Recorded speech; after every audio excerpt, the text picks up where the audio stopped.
নৱনিযুক্ত স্বাস্থ্যমন্ত্ৰীৰ দায়িত্বভাৰ গ্ৰহণ কৰাৰ পাছতেই গৃহ সমষ্টি ঢেকিয়াজুলিত উপস্থিত হৈ স্থানীয় বিধায়ক তথা মন্ত্ৰী অশোক সিংহলে ধমক দিলে ঢেকিয়াজুলি খণ্ড উন্নয়ন বিষয়ক।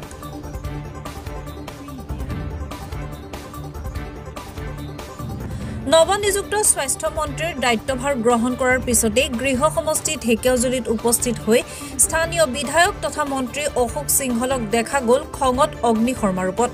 ঢেকিয়াজুলিৰ ত্ৰিমূৰ্তি প্ৰেক্ষাগৃহত অৰুণোদয় 3.0 উদগনিমূলক প্ৰশিক্ষণ অনুষ্ঠানত উপস্থিত হৈ পঞ্চায়তৰ সচিবসকলক চৰকাৰী অনুষ্ঠানত উপস্থিত নথকাত খঙত অগ্নিশৰ্মা হৈ পৰি খণ্ড উন্নয়ন বিষয়াগৰাকীক ধমক দি ঢেকিয়াজুলিত এনেদৰে কাম কৰিলে নচলিব বুলি কয়।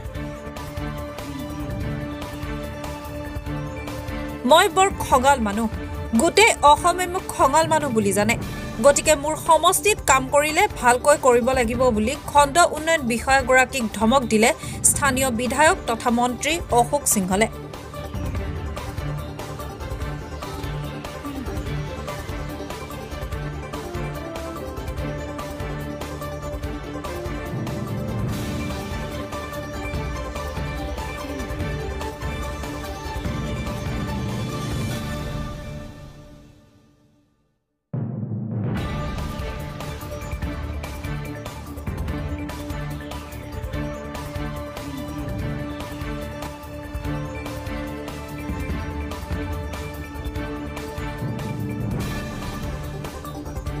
ঢেকিয়াজুলিৰ পৰা শনি দৈমাৰীৰ ৰিপৰ্ট, মহাজাতি 24 লাইভ। ৰাইজক ক'ব খোজো যে আমি যদি স্বাস্থ্যৱান হৈ থাকোঁ, খোৱা বোৱা তাৰ ওপৰত আমি গুৰুত্ব দিব লাগে,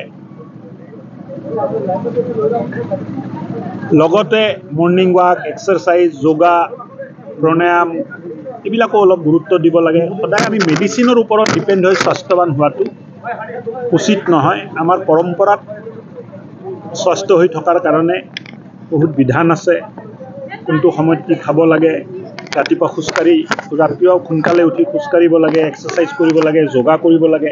মই ভাবোঁ যে প্ৰিভেণ্টিভ হেল্থ কেয়াৰো এটা বিষয়